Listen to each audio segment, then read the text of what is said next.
everyone. A very good morning to all of you. Welcome to your favorite batch for your GPSC class 1 and 2 exam preparation. And that is your one and only Winners Foundation batch 2025.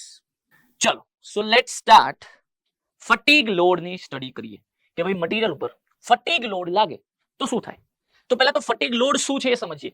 તો આ એક dynamic load છે. Okay, આ એક dynamic load છે. અત્યાર સુધી આપણે ભણતા હતા એ કેવો હતો ભાઈ? સ્ટેટિક હતો. હવે આ કેવો છે? ડાયનેમિક લોડ છે. ફટીગ મતલબ કેવો લોડ? તો એવો લોડ કે જે મટીરિયલને વીક કરે છે. વીક કરવું એટલે નબળું પાડે છે. ઓકે, કોઝ્ડ બાય શું કરીને? તો રિવર્સિબલ, રિપીટેડલી, સાયક્લિક લોડિંગ. તો ફટીગ લોડની ડેફિનેશનમાં ત્રણ શબ્દો આવવા જોઈએ કે ફટીગ કેવો લોડ છે? રિવર્સિબલ લોડ છે. રિવર્સિબલ એટલે એકવાર ટેન્શન આવે બીજી વાર કમ્પ્રેશન આવે. ટેન્શન કમ્પ્રેશન બે એકબીજાની રિવર્સ વસ્તુ કહેવાય ને. હા, તો આ રિવર્સિબલ લોડ છે, ટેન્શન કમ્પ્રેશન. પછી રિપીટેડલી એટલે વારંવાર આવું થયા કરે, tension compression, tension compression, tension compression. અને આવી રીતે સાયક્લિક લોડ લાગે, ટેન્શન કમ્પ્રેશન એક સાયકલ, બીજી સાયકલ ટેન્શન કમ્પ્રેશન, ત્રીજી સાયકલ ટેન્શન કમ્પ્રેશન. તો આ રીતે આ રિપીટેડલી રિવર્સિબલ સાયક્લિક લોડિંગ છે. અને આવો લોડ લાગવાથી તમારું મટીરિયલ વીક પડે છે. આ શબ્દ ઉપર ખાસ ધ્યાન આપજો. આ વીકનિંગ ઓફ મટીરિયલ શબ્દ ઉપર ખાસ ધ્યાન આપજો. એટલે કહેવાનો મતલબ એવો થયો, ગુજરાતીમાં લખવું હોય તો લખાય કે ફટીગ લોડ લાગવાથી મટીરિયલ વીક પડે છે, નબળું પડે છે. હવે આની એક સરસ મજાની અન્ડરસ્ટેન્ડિંગ આપો અહીંયા. તો અન્ડરસ્ટેન્ડિંગ કંઈક આવી છે ભાઈ, સમજો કે આ તમારું કોઈ એક મટીરિયલ છે.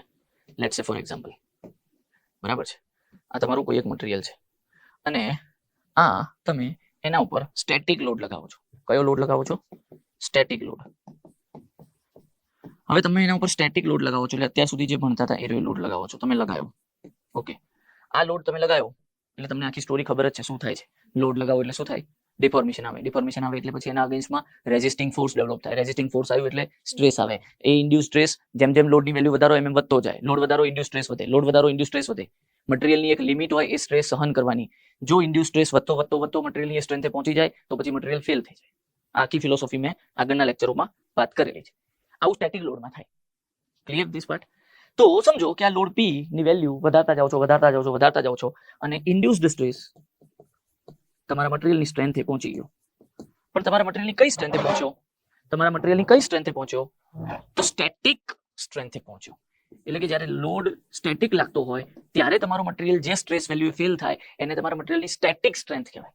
તો સ્ટેટિક સ્ટ્રેન્થ ઓફ મટીરિયલ પહોંચ્યો અને તમારું મટીરિયલ ફેલ થયું. Yes or no? અને પછી શું થાય? Material fails. આ સ્ટોરી બધાને ખબર છે? આ સ્ટોરી બધાને ખબર છે? સપોઝ કે માની લો કે તમારું મટીરિયલ આ માઇલ્ડ સ્ટીલ છે એવું માની લો. કોણ છે? માઇલ્ડ સ્ટીલ નું છે. માઇલ્ડ સ્ટીલ એટલા માટે કે તમને બધાને એની સ્ટ્રેન્થ ખબર છે. કઈ સ્ટ્રેન્થ? અલ્ટિમેટ સ્ટ્રેન્થ કહું. કેમ? કારણ કે મેં ફેલ થઈ ગયું એવું બોલ્યો છું. ફેલ એટલે છેલ્લે પેલું તૂટી ગયું. અલ્ટિમેટ સ્ટ્રેન્થ કેટલી હોય છે? 410 મેગાપાસ્કલ કહેવાય ટેન્શનમાં. હે, 410 મેગાપાસ્કલ કહી શકાય ને ટેન્શનમાં. ટેન્સાઇલ અલ્ટિમેટ સ્ટ્રેન્થ કેટલી હોય એની? 410 મેગાપાસ્કલ સપોઝ કે, બરાબર છે. પણ આ આપણને ધ્યાન એ હોવું જોઈએ કે આ જે તમે સ્ટ્રેન્થ બોલો છો પછી એની યીલ્ડ સ્ટ્રેન્થ પૂછે તો તમે કહેશો 250 મેગાપાસ્કલ. તો આ જે બી સ્ટ્રેન્થ આપણને યાદ છે કે ભાઈ અલ્ટિમેટ આટલી, યીલ્ડ આટલી, એ બધી સ્ટ્રેન્થ જ્યારે તમારા એ મટીરિયલ ઉપર સ્ટેટિક લોડ લાગે ત્યારે. ફટીગ લોડ લાગેલો હોય, ડાયનેમિક લોડ છે, રિવર્સિબલ, રિપીટેડલી સાયક્લિક લોડ એ લાગેલો હોય ત્યારે તમે એવું ના કહી શકો કે ભલે માઇલ્ડ સ્ટીલ હોય, તમે એવું ના કહી શકો કે મારો માઇલ્ડ સ્ટીલ 410 મેગાપાસ્કલે તૂટશે. ના, તમારો આનો આ જ માઇલ્ડ સ્ટીલ જો એના ઉપર ફટીગ લોડ લાગતો હશે તો 410 નહીં, એનથી વહેલા તૂટી જશે. કેમ એનથી વહેલા તૂટી જશે? તો મેં આ શબ્દો ઉપર હાઇલાઇટ કરવાનું કીધું હતું, વીકનિંગ ઓફ મટીરિયલ. કારણ કે ફટીગ એવો લોડ છે કે જે તમારા મટીરિયલને શું કરે છે? વીક કરે છે. કઈ રીતે વીક કરે છે એની અન્ડરસ્ટેન્ડિંગ લઈએ. કઈ રીતે વીક કરે છે? તો ભાઈ ચલો હવે એ જ માઇલ્ડ સ્ટીલના ઓબ્જેક્ટ ઉપર ફટીગ લોડ લગાવીએ. શું થાય છે ફટીગ લોડ લાગવાથી? તો જુઓ ભાઈ, આ છે તમારો ઓબ્જેક્ટ, બરાબર છે, એ જ માઇલ્ડ સ્ટીલ નું ઓબ્જેક્ટ. પણ એના પર લોડિંગ કેવું લાગે છે? ફટીગ, બરાબર છે. એટલે દર્શાવતો નથી કારણ કે એને દર્શાવવાનું કોઈ નોટેશન નથી. એટલે ફટીગ લોડ દર્શાવવાનું કોઈ ચિહ્ન નથી. સમજવા માટે દર્શાવવું હોય તો આવી રીતે દર્શાવી શકાય કે ભાઈ ટેન્શન કમ્પ્રેશન બે લાગે છે એમ. Tension compression. હવે ફટીગ લોડને દર્શાવવા માટે એક વસ્તુ છે આપણી જોડે. શું? ફટીગ લોડ તમે મેગ્નિટ્યુડ અને નંબર ઓફ સાયકલ બે વસ્તુથી દર્શાવો છો. એક વસ્તુ સમજો, અહીંયા હું તમને એમ કહું કે મને આ સ્ટેટિક લોડ કેટલો છે કહો, તો તમે શું કહેશો? ખાલી મને અહીંયા શું કહેશો કે સાહેબ લેટ્સ સે 100 કિલોન્યુટન છે, આટલું જ કહેશો ને? બીજું કઈ કહેશો? સ્ટેટિક લોડ દર્શાવવાનો તરીકો શું? તો કે એનો મેગ્નિટ્યુડ કહેવો, ધેટ્સ ઇટ. બીજું કઈ જરૂર પડે ના. તો સ્ટેટિક લોડમાં એના મેગ્નિટ્યુડ થી આપણે એને દર્શાવીએ છીએ. સ્ટેટિક લોડને મેગ્નિટ્યુડ થી દર્શાવીએ છીએ. એગ્રી? મેગ્નિટ્યુડ થી રિપ્રેઝન્ટ કરીએ છીએ, દર્શાવીએ છીએ એટલે રિપ્રેઝન્ટ કરીએ છીએ. એગ્રી? તમે ફટીગ લોડને શેનાથી રિપ્રેઝન્ટ કરો છો, શેનાથી દર્શાવો છો? તો ફટીગ લોડ સમજો આ એક સાયક્લિક લોડ છે, એટલે અહીંયા ખાલી મેગ્નિટ્યુડ બોલી ના ચાલે, તમારે બોલવું પડે. જેમ કે હું કહું 50 કિલોન્યુટનનો ફટીગ લોડ, તો એટલું ના ચાલે. 50 કિલોન્યુટનનો ફટીગ લોડ કેટલી વાર લાગ્યો, એની કેટલી cycle, that we have to mention. Okay, so fatigue load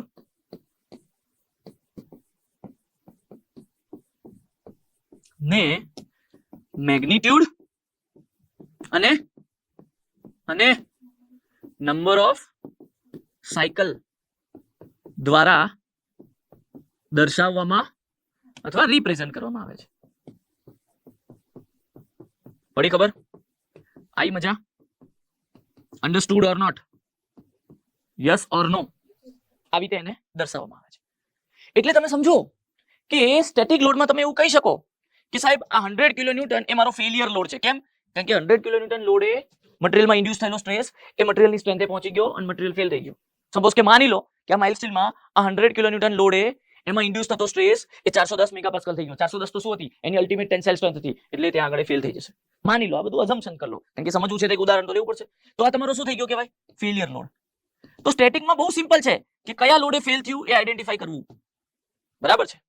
પણ ફટીગમાં વિદ્યાર્થી મિત્રો તમે એવું કહો ને કે સાહેબ મારું આ મટીરિયલ 50 કિલોન્યુટન લોડે ફેલ થયું છે, તો આવું એકલું બોલવાથી ના ચાલે. ભાઈ 50 કિલોન્યુટન લોડ કેટલી વાર લાગવાથી ફેલ થયું છે, તો number of cycle be mention કરવી પડે. સપોઝ કે તમે એવું કહો એક્ઝામ્પલ તરીકે કે ભાઈ આ માઇલ સ્ટીલ એક્ઝામ્પલ છે, 50 કિલોન્યુટન 3 ટાઈમ્સ લાગવાથી, નંબર ઓફ સાયકલ 3 ટાઈમ્સ લાગવાથી ફેલ થયું છે, તો એનો ફેલિયર લોડ કયો કહેવાય? 50 કિલોન્યુટન. પણ સાથે સાથે નંબર ઓફ સાયકલ બી બોલવી પડે કે 3 ટાઈમ્સ, એટલે 50 કિલોન્યુટનની 3 સાયકલ લગાવવાથી આ માઇલ સ્ટીલ ફેલ થયું. પણ ફટીગમાં એ તો ખાસિયત છે કે ફેલિયર લોડ કોઈ એક જ ના હોય. જેમ કે જો અહીંયા સપોઝ કે આ માઇલ સ્ટીલ 100 કિલોન્યુટનના ફોર્સે ફેલ થાય છે, તો આનો ફેલિયર લોડ એક જ છે. આ માઇલ સ્ટીલ 100 કિલોન્યુટને ફેલ થાય છે, ધેટ્સ ઇટ. તો ફટીગમાં એવું ના હોય. ફટીગમાં આ જ માઇલ સ્ટીલ 50 કિલોન્યુટનની 3 સાયકલે ફેલ થયો છે, એ જ કદાચ 100 કિલોન્યુટનની 2 સાયકલે ફેલ થઈ શકે, કારણ કે સાયકલ ઘટાડી દીધી, મેગ્નિટ્યુડ ઓફ લોડ વધારી દીધો. સમજણ પડી?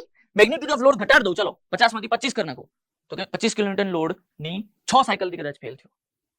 તો મેગ્નિટ્યુડ ઓફ લોડ અને નંબર ઓફ સાયકલ આ બે બદલો તો તમને એક જ મટીરિયલના અલગ અલગ ફેલિયર લોડ અને અલગ અલગ નંબર ઓફ ફેલિયર સાયકલ મળે.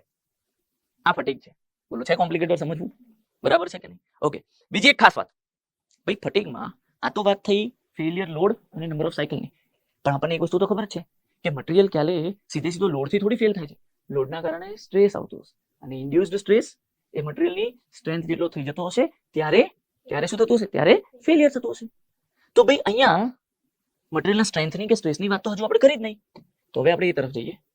પણ હવે તમને એક પ્રશ્ન થવો જોઈએ કે શું સર હું મટીરિયલની આ જે સ્ટ્રેન્થ તમે અહીંયા કીધેલી છે વાપરી શકીશ અહીંયા? ના, કારણ કે આ તો static strength of the material છે. તમને જે અત્યાર સુધી મેં ભણાઈ છે સ્ટ્રેસ સ્ટ્રેન કર્વમાંથી યીલ્ડ સ્ટ્રેન્થ લેવડાઈ, અલ્ટિમેટ સ્ટ્રેન્થ લેવડાઈ, જે પણ કોઈ સ્ટ્રેન્થની વાતો કરી અત્યાર સુધી એ બધી તો સ્ટેટિક લોડ માટેની હતી. તો ફટીગ લોડ એ સ્ટેટિક નથી, એ ડાયનેમિક લોડ છે. તો એના માટે સ્ટ્રેન્થ પણ અલગ હોય, અને એના માટે જે સ્ટ્રેન્થ હોય એનું નામ આપવામાં આવે છે ફટીગ સ્ટ્રેન્થ. બોલો, આવી મજા અહીંયા સુધી? Is there any doubt? Fatigue strength એટલે શું? બહુ સિમ્પલ. મટીરિયલ ઉપર ફટીગ લોડ લાગે, એનાથી એનામાં સ્ટ્રેસ ઇન્ડ્યુસ થાય, તો સ્ટ્રેસની એ વેલ્યુ કે જે વેલ્યુ એ મટીરિયલ ફટીગ લોડ લાગવાથી ફેલ થયો હોય એને એની ફટીગ સ્ટ્રેન્થ કહેવાય. યસ ઓર નો? તો મટીરિયલમાં ફટીગ લોડ લાગે ત્યારે સ્ટ્રેસ તો ઇન્ડ્યુસ થવાનો જ ને, ત્યારે સ્ટ્રેસ ઇન્ડ્યુસ થશે. યસ ઓર નો? હવે આ ફટીગ સ્ટ્રેસની એ વેલ્યુ, આ સ્ટ્રેસને કયો સ્ટ્રેસ કહેવાય? ફટીગ સ્ટ્રેસ કહેવાય ને. આ સ્ટ્રેસને કયો સ્ટ્રેસ કહેવાય? ફટીગ સ્ટ્રેસ, કારણ કે ફટીગ લોડના લીધે આવ્યો છે. તો હવે આ ફટીગ સ્ટ્રેસની એ વેલ્યુ એ કઈ વેલ્યુ? કઈ વેલ્યુ? કે જે વેલ્યુ માટે અથવા જે વેલ્યુ થી અથવા જે વેલ્યુ આગળ મટીરિયલ આ ફટીગ લોડ થી ફેલ થાય છે, આ ફટીગ લોડ થી ફેલ થાય છે તેને શું કહેવાય છે? ફટીગ સ્ટ્રેન્થ કહે છે.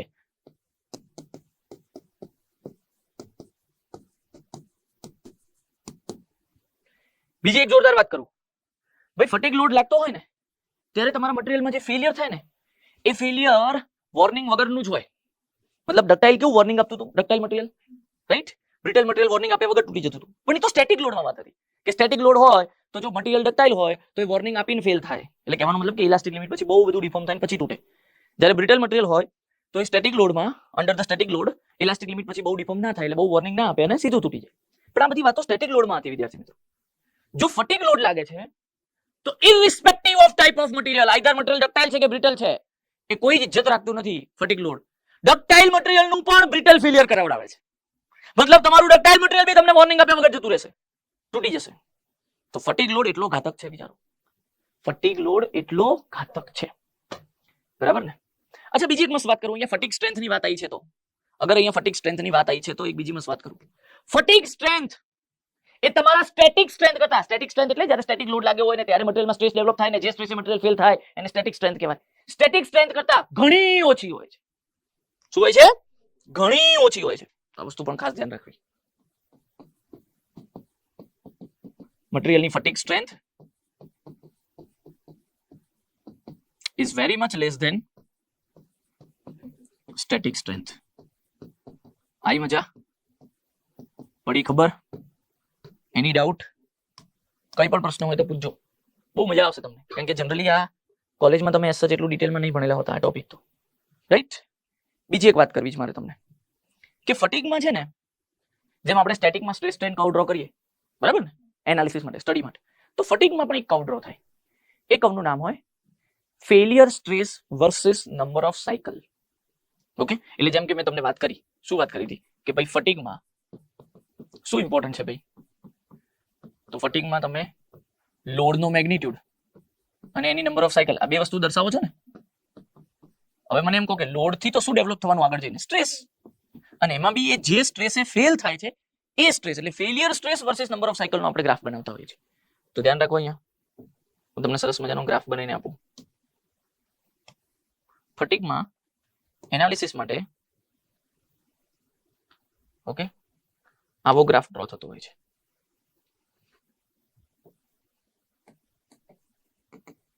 Failure stress. મને કોઈ કહેશે ફેલિયર સ્ટ્રેસ નું બીજું નામ શું? ફેલિયર સ્ટ્રેસ નું બીજું નામ શું? આગળ શીખવાડેલું છે, વિચારો બેન ઓનલાઈન. ફેલિયર સ્ટ્રેસ નું બીજું નામ શું? વિચારો વિચારો. ફેલિયર સ્ટ્રેસ નું બીજું નામ શું? અલ્યા એક નામ શીખવાડેલું હતું, હમણાં વાત થઈ જાય 2-3 વાર. ફેલિયર સ્ટ્રેસ નું બીજું નામ શું? વિચારો. બહુ સરસ પ્રતીક, બહુ સરસ. સ્ટ્રેન્થ નતું કીધું બેન? હા, આગળના લેક્ચરોમાં નથી કીધું તો કેમ યાદ નથી? હે? અને ઓબ્વિયસલી આ કઈ સ્ટ્રેન્થ હોય? ફટીગ સ્ટ્રેન્થ હોય. કઈ સ્ટ્રેન્થ હોય? ફટીગ સ્ટ્રેન્થ હોય. તો failure stress or strength versus number of cycles of failure load. Again આ કેમ ફેલિયર લોડ ની નંબર ઓફ સાયકલ ની વાત થઈ? એટલે તમારા ફેલિયર લોડ ની એટલે મેગ્નિટ્યુડ ઓફ લોડ એવો કે જે લોડે મટીરિયલ ફેલ થયો છે અને એની એ જ સાયકલ કે જે સાયકલે મટીરિયલ ફેલ થયું છે.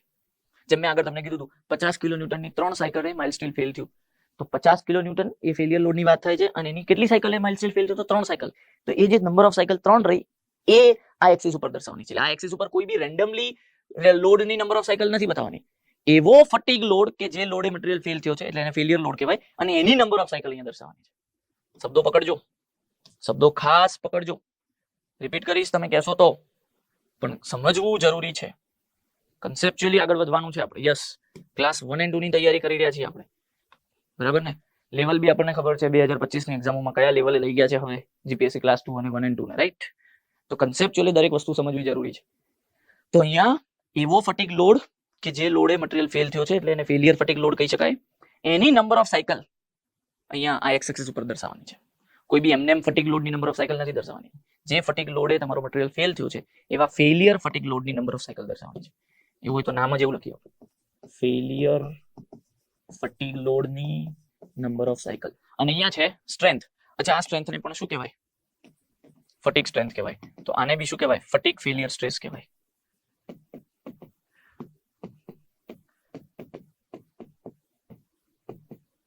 અહીંયા આનું નોટેશન છે S, સ્ટ્રેન્થ છે ને એટલે, અને અહીંયા આનું નોટેશન છે N, નંબર ઓફ સાયકલ છે ને એટલે.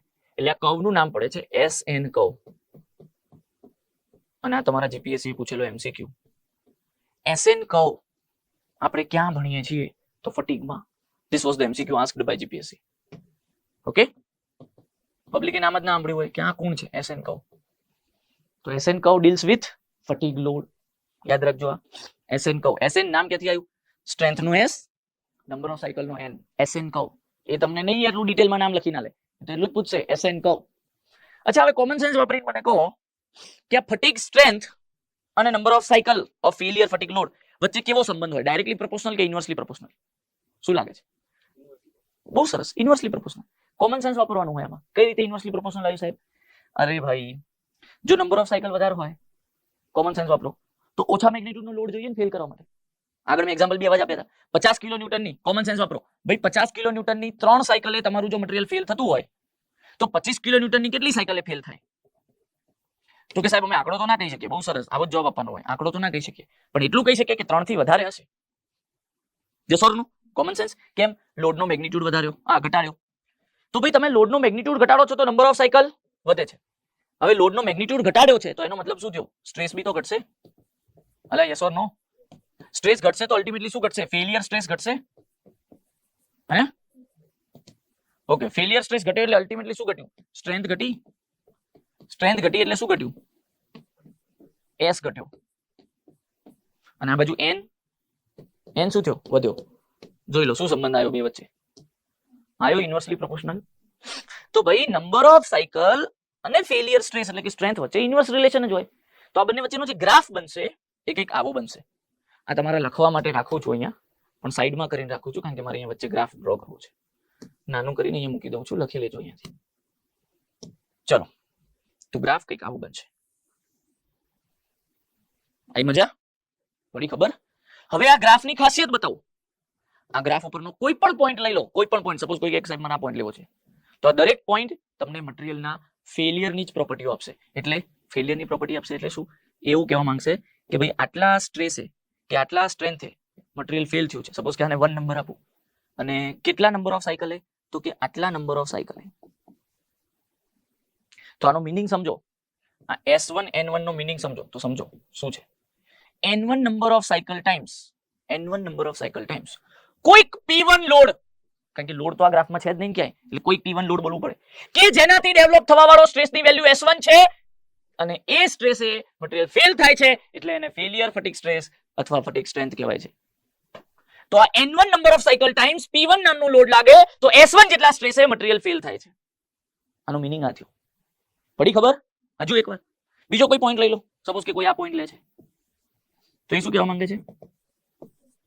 S2 સ્ટ્રેસે N2 number of cycle times કોઈક P2 લોડ લાગે, કોઈક P2 load N2 number of cycle times લાગે, કોઈક P2 load N2 number of cycle times લાગે તો S2 જેટલા સ્ટ્રેસે મટીરિયલ ફેલ થાય છે.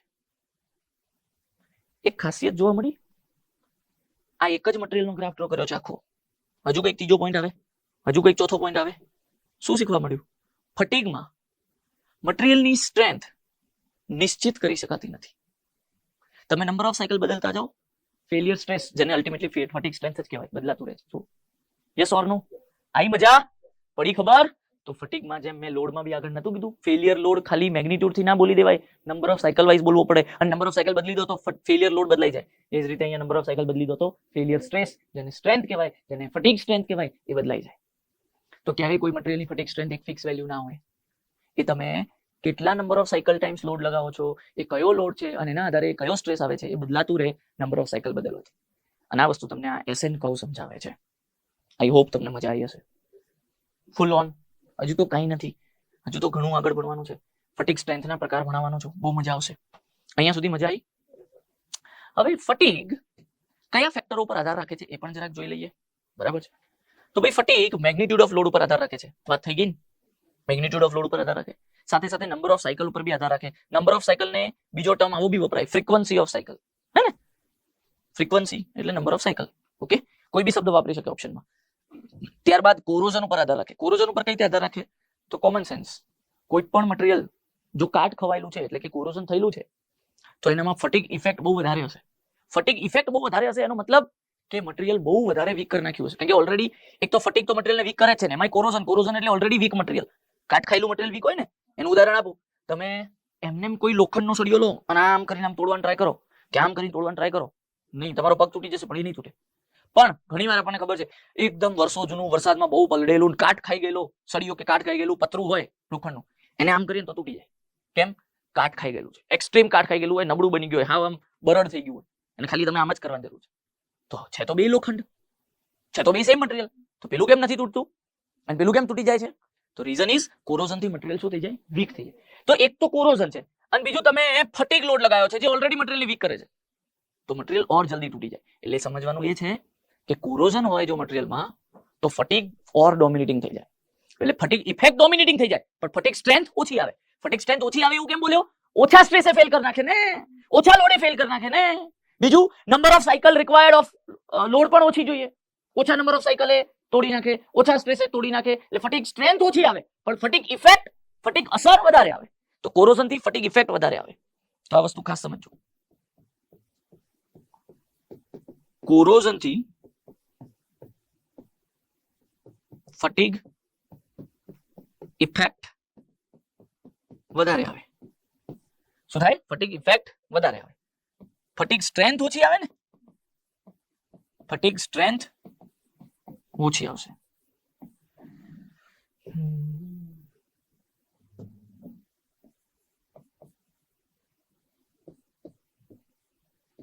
નંબર ઓફ સાયકલ રિક્વાયર્ડ ઓછી વધારે? ઓછી આવશે. તો આ સમજવાનું હતું. બીજું ટેમ્પરેચર ઇફેક્ટ. ટેમ્પરેચર ઇફેક્ટમાં પણ એવું છે, ટેમ્પરેચર વધારે આવશે, ટેમ્પરેચર વધશે તો ફટીગ ઇફેક્ટ વધશે. ફટીગ ઇફેક્ટ વધે એટલે ફટીગ સ્ટ્રેન્થ ઘટે, ઓછા સ્ટ્રેસે તોડી નાખે, ઓછી નંબર ઓફ સાયકલ તોડી નાખે. તો એ જ રીતે ટેમ્પરેચરનું પણ લખીએ.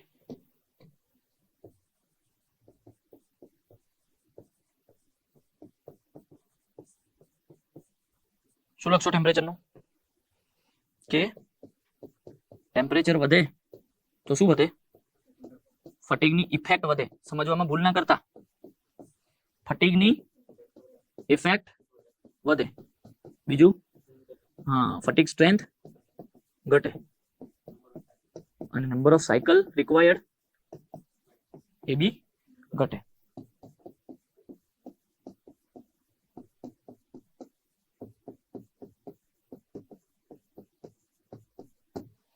અહીં મજા.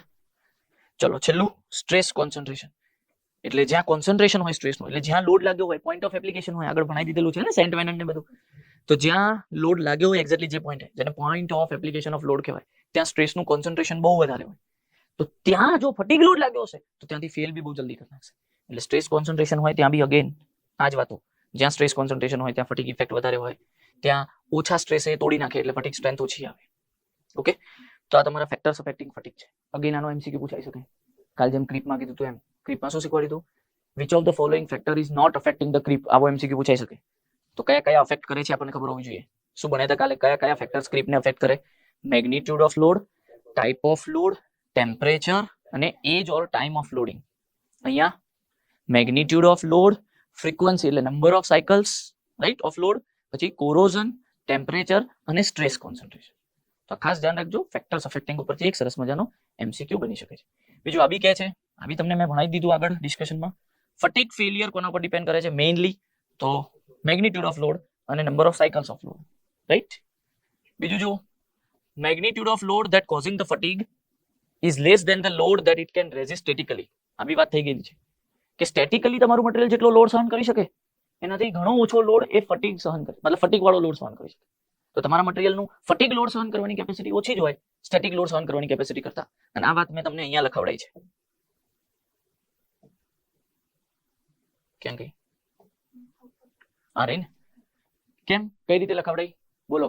સ્ટેટિક લોડ સહન કરવાની કેપેસિટી એટલે શું? Static strength. ફટીગ લોડ સહન કરવાની કેપેસિટી એટલે શું? Fatigue strength. તો નથી લખાયું કે fatigue strength is too much less than static strength. તો એનો મતલબ એ જ થયો છે જે અહીંયા લખ્યું છે. Magnitude off load that causing the fatigue failure. અહીંયા ફટીગ ફેલિયર શબ્દ લખો તો વધારે સારું. ફટીગ ફેલિયર કોઝ કરતો જે પણ લોડ છે એનો જે મેગ્નિટ્યુડ છે એ ઓછો હોય છે, લેસ હોય છે than the load that it can resist statically. એટલે સ્ટેટિકલી એ જે લોડ સહન કરી શકે છે એના કરતા ફટીગ લોડ ઓછો સહન કરી શકે છે. કોઈ પણ મટીરિયલ દુનિયાનો, આ કોઈ એક મટીરિયલ માટે નથી લખ્યું આ સ્ટેટમેન્ટ, આ દુનિયાના કોઈ પણ મટીરિયલ માટે લખ્યું છે. દુનિયાના કોઈ પણ મટીરિયલ ઉઠાઈ લો, કોઈ પણ, જેમ કે પ્લાસ્ટિક ઉઠાઈ લો, પ્લાસ્ટિક પર સ્ટેટિક લોડ લગાવો, એ કયા લોડે ફેલ થાય છે નોટ ડાઉન કરો. એ જે લોડ સ્ટેટિકમાં ફેલ થયો એને એની સ્ટેટિક લોડ કેરિંગ કેપેસિટી કહેવાય. હવે એ જ પ્લાસ્ટિક ઉપર ફટીગ લોડ લગાવો અને કયા લોડે ફેલ થાય છે શું કહેવાય લખો, અને પછી કમ્પેર કરો. ફટીગ વાળો જે લોડ હશે એ ઓછો જ આવ્યો છે, મતલબ એ ઓછો ફટીગ લોડ સહન કરી શકે દુનિયાનું કોઈ બી મટીરિયલ સ્ટેટિક કરતા. અને એનું એક જ કારણ કે ફટીગ એ ડાયનેમિક લોડ છે, એ રિપીટેડલી રિવર્સિબલી સાયક્લિક લોડ છે. તમે સમજો ને? ના મળે પ્રતીકજી, રાઈટ? ના મળે પ્રતીકજી. તમે સમજો ને ફટીગ લોડ કેવો છે? Repeated, reversible, cyclic. તમે એક સિમ્પલ એક માણસનું જ એક્ઝામ્પલ લઈ લો. તમને કોઈ માણસ વારંવાર રિપીટેડલી રિવર્સિબલ સાયક્લિકલી યાદ કરાય કરે, તમને શું આવે? ગુસ્સો આવે ને? તમે શું કહો? નહીં કરવું. Yes or no? Yes or no? અને એ જ વસ્તુ તને કોઈ તમને પ્રેમથી એકવાર કે પછી ઘણા સમય પછી બીજી વાર ખાલી યાદ કરાવે, એટલે સ્ટેટિક લોડ લગાવે તો ગુસ્સો ના આવે. પણ દિવસમાં 4 વાર કહેતો, દિવસમાં 10 વાર કહેતો, ગુસ્સો આવે. તો સેમ મટીરિયલ બી એવું થાય, ઇરિટેટ થઈ જાય મટીરિયલ, એટલે વહેલું ફેલ થઈ જાય. સમજાયું? તો ફટીગ એ ઇરિટેટિંગ લોડ છે, એટલે મટીરિયલને વહેલું ફેલ કરનાર. વહેલું કયા સેન્સમાં સમજવાનું? ટાઈમના સેન્સમાં નહીં. વહેલું કયા સેન્સમાં? લોડના સેન્સમાં, સ્ટ્રેસના સેન્સમાં. ઓછા સ્ટ્રેસે, ઓછા લોડે, ઓછી number of cycle A fail કરનાર, એ સેન્સમાં. બોલો આવી મજા? ટેમ્પરેચર વાળું બી અન્ડરસ્ટેન્ડિંગ અપાઈ દીધું છે, બંને વસ્તુ અહીંયા લખી દીધી છે, તમે લખી દેજો. હવે સમજવાનું છે એન્ડ્યુરન્સ લિમિટ, રાઈટ? શું છે સમજાઈશ. ત્યારબાદ આરયુએ ફટીગ સ્ટ્રેન્થ થોડું સમજાવવાનું છે, અને બસ આ બધી વાતો છે. પછી બોશિંગર ઇફેક્ટ જોવાનું છે, પણ આટલું લખી લો, હે ને? પછી એન્ડ્યુરન્સ લિમિટ ઉપર જઈએ ને. અહીંયાથી શરૂઆત કરી હતી ને.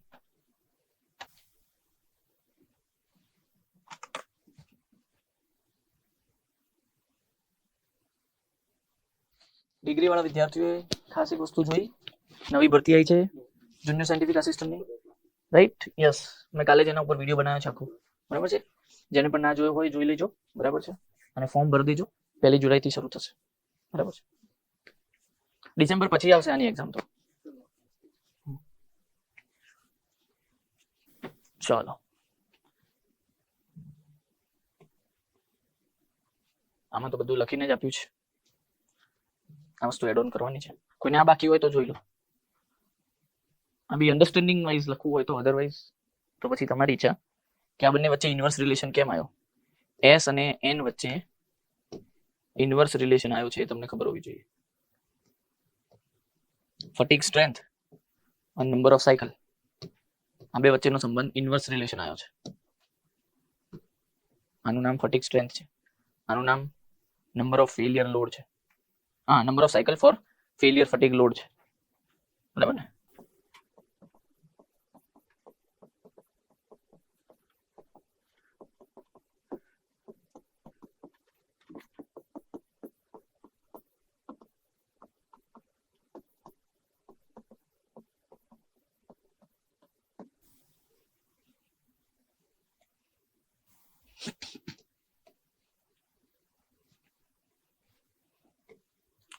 હવે ભણવાનું છે એન્ડ્યુરન્સ લિમિટ. હવે એન્ડ્યુરન્સ લિમિટ રહીને એક ફટીગ સ્ટ્રેન્થ છે. શું છે? એક ફટીગ સ્ટ્રેન્થ છે ફોર ફેરસ મટીરિયલ્સ.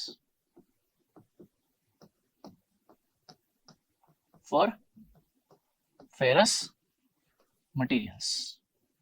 કોના માટે? ફેરસ મટીરિયલ્સ માટે. યસ, ફેરસ મટીરિયલ માટે એક ફટીગ સ્ટ્રેન્થ છે. એટલે કઈ રીતે તો સમજો. એન્ડ્યુરન્સ લિમિટ પહેલા તો શું છે? તો એન્ડ્યુરન્સ લિમિટ લખ્યું છે, આ એક એવી ફટીગ સ્ટ્રેસની વેલ્યુ છે કે જેનાથી ઓછો સ્ટ્રેસ પ્રોડ્યુસ કરવા વાળો લોડ ગમે એટલી નંબર ઓફ સાયકલ ટાઈમ્સ લાગશે. હાઇપોથેટિકલી તો એવું કહે છે કે infinite number of cycle times લાગશે, અને પ્રેક્ટિકલી એવું કહીએ છીએ કે large number of cycle times લાગશે, તો પણ તમારું મટીરીયલ એ ફટીગ લોડથી ફેલ નહીં થાય. કયા ફટીગ લોડથી? કે જે ફટીગ લોડથી ડેવલપ થવા વાળો ફટીગ સ્ટ્રેસ એ એન્ડ્યુરન્સ લિમિટ જે ફટીગ સ્ટ્રેસ છે એનાથી ઓછો હશે. તો લખ્યું છે ને બિલો. ફરથી થોડું સમજવું અઘરું હતું હે ને? હા, સ્વાભાવિક છે. આ દરેક વખતે સમજાવતા વાર લાગે છે, 2 વાર તો મિનિમમ સમજાવવું પડે છે. માનસિક રીતે હાજર રહો લેક્ચરમાં, મેન્ટલી પ્રેઝન્ટ રહો. એન્ડ્યુરન્સ લિમિટ એક ફટીગ સ્ટ્રેસ છે, ઇનફેક્ટ ફટીગ સ્ટ્રેન્થ બી કહી શકો. કેમ? કારણ કે આનાથી ઓછી સ્ટ્રેસ વેલ્યુ, આનાથી ઓછો ફટીગ સ્ટ્રેસ જે લોડે ડેવલપ કર્યો છે, સ્ટ્રેસ તો લોડથી જ આવે, એ લોડ તમારા મટીરીયલ ઉપર large number of cycle times લાગે, or you can say infinite number of cycle times લાગે, તો પણ એ ફટીગ લોડ તમારા મટીરીયલને ફટીગમાં ફેલ ના કરી શકે. તો એને એન્ડ્યુરન્સ લિમિટ કહેવાય. ફરીથી કહું છું, એન્ડ્યુરન્સ લિમિટ એક ફટીગ સ્ટ્રેસની વેલ્યુ છે. એનાથી ઓછો સ્ટ્રેસ ડેવલપ કરવા વાળો load large number of cycle times પણ તમારા મટીરીયલ ઉપર લાગે, તો પણ એ તમારા મટીરીયલને ફેલ ના કરી શકે. તો એ સ્ટ્રેસ વેલ્યુ એન્ડ્યુરન્સ લિમિટ કહેવાય, કે જેનાથી ઓછી સ્ટ્રેસ વેલ્યુ ડેવલપ થવા વાળો લોડ ગમે એટલી વાર લાગે તો એ તમારું મટીરીયલ ફટીગમાં ફેલ ના થાય. લેટ્સ સે ફોર એક્ઝામ્પલ, સપોઝ કે એન્ડ્યુરન્સ લિમિટ 150 મેગાપાસ્કલ છે, તો એનાથી ઓછો સ્ટ્રેસ એટલે 149 કહેવાય. 149, 48, 47, 46 કોઈ બી વેલ્યુ. પછી આનાથી ઓછો કોઈ પણ સ્ટ્રેસ લઈ લો, એ સ્ટ્રેસ પ્રોડ્યુસ કરવા વાળો લોડ ગમે એટલી વાર તમારા મટીરીયલ ઉપર લાગશે તો એ તમારા મટીરીયલને ફટીગમાં ફેલ નહીં કરી શકે. તો એ સ્ટ્રેસ વેલ્યુને ફટીગ સ્ટ્રેન્થ જ કહેવાય, અને એન્ડ્યુરન્સ લિમિટ છે. ફેરસ મટીરીયલ માટે જ આ ડિફાઇન છે, એટલે આને ફેરસ મટીરીયલની ફટીગ સ્ટ્રેન્થ કહેવાય છે. નોન ફેરસ માટે તો એન્ડ્યુરન્સ લિમિટ હોતી જ નથી, મતલબ ડિફાઇન જ નહીં થઈ શકતું. એટલે endurance limit only and only ferrous material માટે હોય છે. અને એક રીતે તો જોવા જાવ તો આ ફટીગ સ્ટ્રેન્થ જ કહેવાય ને. કેમ? આપણે સ્ટ્રેન્થની ડેફિનેશન બી જ બોલતા હતા. શું બોલતા હતા? સ્ટ્રેન્થ એટલે શું? કે આનાથી ઓછો સ્ટ્રેસ હશે તો મટીરીયલ ફેલ નહીં થાય, આના જેટલો અથવા આનાથી વધારે હશે તો મટીરીયલ ફેલ થશે. તો અહીંયા બી એક તો કહે છે કે એન્ડ્યુરન્સ લિમિટથી ઓછો સ્ટ્રેસ જે બી લોડે ડેવલપ કર્યો છે એ લોડ ગમે એટલી વાર લાગશે તો એ મટીરીયલને ફેલ નહીં કરી શકે. તો આ સ્ટ્રેન્થની જ ભાષા છે ને, લેંગ્વેજ તો સ્ટ્રેન્થની જ છે, એટલે આને ફટીગ સ્ટ્રેન્થ કહેવાય છે. પણ એનું એક સ્પેસિફિક નામ બી છે, એન્ડ્યુરન્સ લિમિટ. અને આ એન્ડ્યુરન્સ લિમિટ માત્ર ને માત્ર ફેરસ મટીરીયલ માટે ડિફાઇન થાય છે, એટલે આ ફેરસ મટીરીયલની ફટીગ સ્ટ્રેન્થ છે એવું કહેવાય. તો ભાઈ પ્રશ્ન નહીં થતો શું કે ભાઈ ફેરસ મટીરીયલો માટે તો ફટીગ સ્ટ્રેન્થ શું હોય એ ખબર પડી ગઈ, નોન ફેરસ માટે શું હશે બોલો? નોન ફેરસ માટે બી તો ફટીગ સ્ટ્રેન્થ તો હોવું જોઈએ ને. તો નોન ફેરસ માટે હોય ફટીગ લિમિટ. જેમાં એન્ડ્યુરન્સ લિમિટ છે એમ એમના માટે હોય ફટીગ લિમિટ નોન ફેરસ માટે. અને એ શું છે તો એ તમે ભણીને આવ્યા છે, આગળ ભણાવ્યું છે, પણ એ number of cycle wise define થાય. તો ફટીગ લિમિટ એ ક્યારે એક વેલ્યુ ના હોય, ભલે મટીરીયલ એનું એ હોય, ફટીગ લિમિટ બદલાતી જાય, નંબર ઓફ સાયકલ બદલી દો તો. જે આગળ ભણાવ્યું એ એસએન કર્વ. જો અહીંયા લખ્યું છે આ એકના એક મટીરીયલનો જ ગ્રાફ છે. ભાઈ ગ્રાફ તો હંમેશા કોઈ એક મટીરીયલનો ડ્રો થાય ને, એવું થોડી અડધા સુધી બીજા મટીરીયલનો છે ને અડધા ભાઈ બીજા મટીરીયલનો છે. તો એક જ મટીરીયલનો ગ્રાફ છે. હવે એની જો કેટલી બધી સ્ટ્રેન્થ બની, S1 બની, S2 બની. આ તો મેં અહીંયા બે બતાવી, હજુ બને ને S3, હજુ કોઈ અહીંયા જાય તો S4.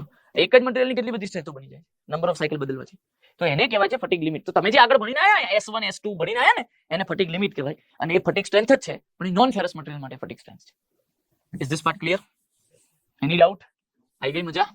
એન્ડ્યુરન્સ લિમિટ એટલે શું એ બી ખબર પડી ગઈ? તો એન્ડ્યુરન્સ લિમિટને અહીંયા જો સરસ મજાનો ગ્રાફ ડ્રો કરીને બતાવો એટલે ઓર મજા આવે. ગ્રાફિકલી રિપ્રેઝન્ટ કરો એન્ડ્યુરન્સ લિમિટને.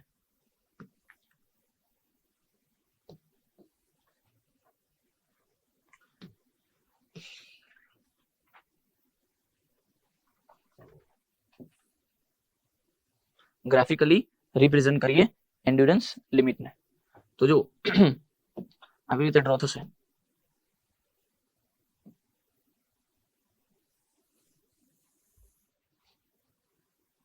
બરાબર?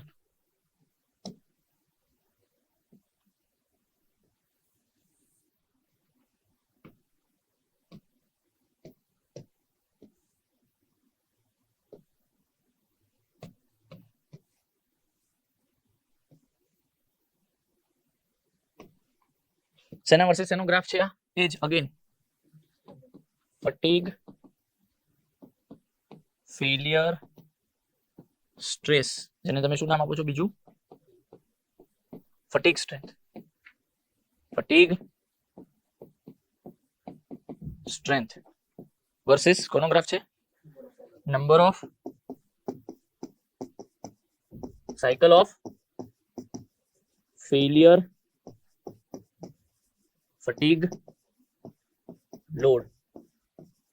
અને અહીંયા ધ્યાનથી જુઓ, એવું નથી લાગતું કે આના પછીનો આ રહી તમારી એન્ડ્યુરન્સ લિમિટ. જો ઈ સબસ્ક્રિપ્ટમાં એલ દર્શાવે છે. બાજુમાં એલ લખો તો ઇલાસ્ટિક લિમિટ થઈ જાય.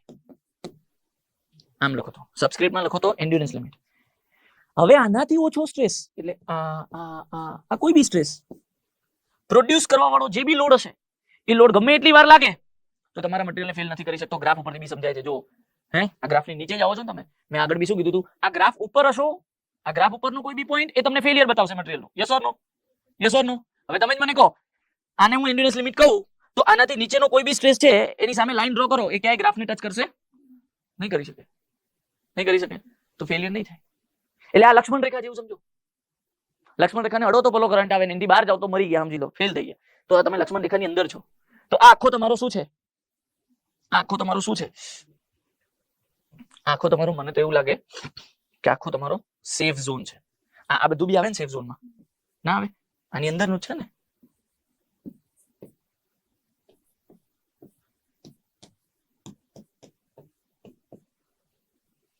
રાઈટ? ક્લિયર? એની ડાઉટ? પણ ખાસ સેફ ઝોન આ છે આપણો, આ એન્ડ્યુરન્સ લિમિટ થી નીચેનો, એટલે આને કહેવાય એન્ડ્યુરન્સ લિમિટ. બોલો, ફીલિંગ આવી? તો એન્ડ્યુરન્સ લિમિટ છે શું? ફટીગ સ્ટ્રેન્થ ફેરસ મટીરિયલ માટે. હવે મેં તમને આગળ એક સ્ટેટમેન્ટ લખ્યું હતું, ફટીગ સ્ટ્રેન્થ એ સ્ટેટિક સ્ટ્રેન્થ કરતા ઘણી ઓછી હોય છે. ઉદાહરણ જોવું હોય તો જોઈ લો. જો ખાલી ઘણી ઓછી એટલે કેટલી ઓછી હોય છે? અનહદ. પેલા અહીંયા આ ઉદાહરણ જોઈ લો, ફેરસ મટીરિયલના ઉદાહરણ. ફેરસ એટલે Fe આયન. જે મટીરિયલમાં Fe આયન હોય એ બધા ફેરસ મટીરિયલ કહેવાય. કાસ્ટ આયનમાં હોય ને, નામમાં જ આયન છે. આયન ભરપૂર પોતે જ Fe છે. સ્ટીલમાં બી લોખંડ હોય, આયન એટલે લોખંડ, રાઈટ? તો જેમાં Fe છે એ બધા મટીરિયલોને ફેરસ મટીરિયલ કહેવાય અને એમની ફટીગ સ્ટ્રેન્થ એટલે endurance limit. Is this part clear? અચ્છા, પેલું જે MCQ હતો ને SN કર્વ ક્યાં ભણીએ છીએ, તો એમાં ફટીગની જગ્યાએ એન્ડ્યુરન્સ લિમિટ બી હોય તો ચાલે ને. એન્ડ્યુરન્સ લિમિટ એ ફટીગમાં જ ભણો છો ને, આખો ફટીગ વાળો ટોપિક ચાલે છે. એટલે SN કર્વ, અને આ એક્ચ્યુઅલમાં જોવા જાવ તો SN કર્વ જ છે, નથી SN કર્વ. આ S છે અને આ N છે, તો SN કર્વ જ છે. તો SN કર્વ તમે ક્યાં ભણ્યા? તો કે એન્ડ્યુરન્સ લિમિટમાં ભણ્યા. आई मजा? पड़ी खबर? Is there any doubt? Crystal clear? पक्का? 100%? चलो सरस. एना પછી આ બનાવ્યું. હવે મેં તમને એન્ડ્યુરન્સ લિમિટની વેલ્યુ ખરી બતાવી હતી તો તમને રિયલાઇઝ થાય કે ભાઈ કેટલી ઓછી હોય છે. સમજો, આ સમજવા જેવી વાત છે. જો તમારો માઇલ સ્ટીલ yieldમાં 250 મેગાપાસ્કલે ફેલ થાય આટલા સ્ટ્રેસે, એ જ તમારો માઇલ સ્ટીલ અલ્ટિમેટ ફેલિયર ક્યાં બતાવે? 410 મેગાપાસ્કલે. પણ યાદ કરો, આ બંને સ્ટ્રેન્થ તો એની સ્ટેટિક સ્ટ્રેન્થ કહેવાય. અંડર ધ સ્ટેટિક લોડ આ એની સ્ટ્રેન્થ છે. જરાક તમારા માઇલ સ્ટીલની એન્ડ્યુરન્સ લિમિટ જો 186 મેગાપાસ્કલ, અથવા અમુક સોર્સેસમાં 183 આપી છે, એટલે મેં તમને 2 લખી આપી. ઇમેજિન કરો, સ્ટેટિક લોડમાં જે મટીરિયલ 410 તૂટતો તો આનો તૂટવા વાળો સ્ટ્રેસ છે ને, હું yielding વાળો નહીં લેતો. કેમ yielding વાળો નહીં લેતો? કારણ કે મારે અહીંયા ફટીગમાં yielding નહીં આવતું, એમાં બી સીધો તૂટે છે, એટલે મેં તમને તૂટવા વાળી સ્ટ્રેન્થો કમ્પેર કરાવી છે.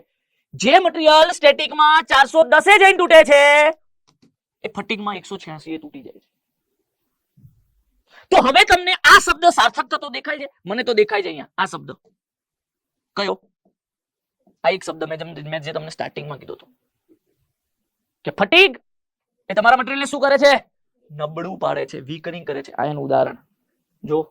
જે મટીરિયલ 410 જઈને તૂટતો હોય એને 186 તોડી નાખે. આ છે ફટીગનો પાવર, અને આ છે એની ડેન્જરસનેસ, કે ફટીગ આપણા માટે કેટલો ડેન્જરસ છે, ફટીગ આપણા માટે કેટલો ઘાતક છે. આ એની ડેન્જરસનેસ બતાવે છે. ઓકે, અચ્છા, રિલેશન જોવું હોય તો મેથેમેટિકલી માઇલ સ્ટીલ માટે એન્ડ્યુરન્સ લિમિટ કેટલી લાગી તમને? તો 410 ની અડધી કરો, કેટલું થાય? 205. એના નજીક લાગી તો આ ઇક્વેશન બની ગયું. હવે કોઈ પણ મટીરિયલ માટે એન્ડ્યુરન્સ લિમિટ તમને કેલ્ક્યુલેટ કરાવડાવે તો કેવી રીતે ગણવાની? એની અલ્ટિમેટ સ્ટ્રેન્થ જે આપેલી હશે, ઓબ્વિયસલી એ તો આપી જ પડે એને, એના ભાગ્યા 2 કરવાનો, અને એના નજીકનો જે ઓપ્શન દેખાય. ઓકે, હવે સ્વાભાવિક રીતે તમને એ જ ફિલિંગ આવી રહી હશે જે મને બી આવે છે. શું કે સાહેબ 186 205 નજીક ના કહેવાય, પણ એ લોકો એવું માને છે તો આપણે એને નજીક સમજો. આમ તો ગેપ છે ને સારો એવો, રાઈટ? બટ સ્ટીલ આપણે આને આ રિલેશન પાછું પૂછાય બી છે ઘણીવાર 50% વાળું, એટલે આપણે આ જ યાદ રાખજો કે એન્ડ્યુરન્સ લિમિટ કેટલી હોય છે? અલ્ટિમેટ સ્ટ્રેન્થ કરતા અડધી. કોઈ પણ માટે હોય છે, ખાલી માઇલ સ્ટીલ માટે નહીં. આ તો માઇલ સ્ટીલ તો ઉદાહરણ લઈને બતાવ્યું છે. હજુ એનાથી જોરદાર એક વાત, જો કોરોઝન હોય તો આપણે વાત થઈ હતી ફટીગ ઇફેક્ટ વધે, ફટીગ સ્ટ્રેન્થ ઘટે, ફટીગ સ્ટ્રેન્થ ઘટે ને. તો કોરોઝન ઇફેક્ટ હોય તો એન્ડ્યોરન્સ લિમિટ હજુ ઓછી થાય, અને કેટલી ઓછી થાય? 50%. તો જો એના પરથી એક જોરદાર એમસીક્યુ બતાવું, કે માઇલ્ડ સ્ટીલની અલ્ટિમેટ સ્ટ્રેન્થ 250 મેગાપાસ્કલ છે. હવે જો આ એમસીક્યુ માં જીદ નહીં કરવાની, શું નો ડાઉટ ડેટા ખોટો આપ્યો છે, અલ્ટિમેટ સ્ટ્રેન્થ તો 410 હોય છે ને માઇલ્ડ સ્ટીલની, પણ ક્વેશ્ચનમાં જે આપ્યું હોય એ જ ગણી ચાલવાની. અચ્છા, માઇલ્ડ સ્ટીલની અલ્ટિમેટ સ્ટ્રેન્થ 250 મેગાપાસ્કલ છે એવું એ લોકો કહે છે. Then what will be the endurance limit? કેટલી થાય એન્ડ્યોરન્સ લિમિટ? શીખવાડ્યું હમણાં એના હાફ ને. શું શીખવાડ્યું હતું? એન્ડ્યોરન્સ લિમિટ એટલે શું? Half of ultimate strength. Ultimate strength કેટલી છે આ ક્વેશ્ચનમાં? 250. એના અડધા કેટલા? 125. યસ, મોટા ભાગના લોકો હરક પદોળા થઈને 125 ને પોતાનો આન્સર ટીક કરી આવશે, એટલે ખોટું પડશે. કેમ? આ બ્રેકેટ વાંચ્યું નહીં. Considering the effect of corrosion. અરે ભાઈ, આ વિધાઉટ કોરોઝન એન્ડ્યોરન્સ લિમિટ છે. આ ખોટું છે એવું નથી કહેતો. આ એન્ડ્યોરન્સ લિમિટ સાચી જ છે આ મટીરીયલની, પણ વિધાઉટ કોરોઝન. ભાઈ કોરોઝન હોય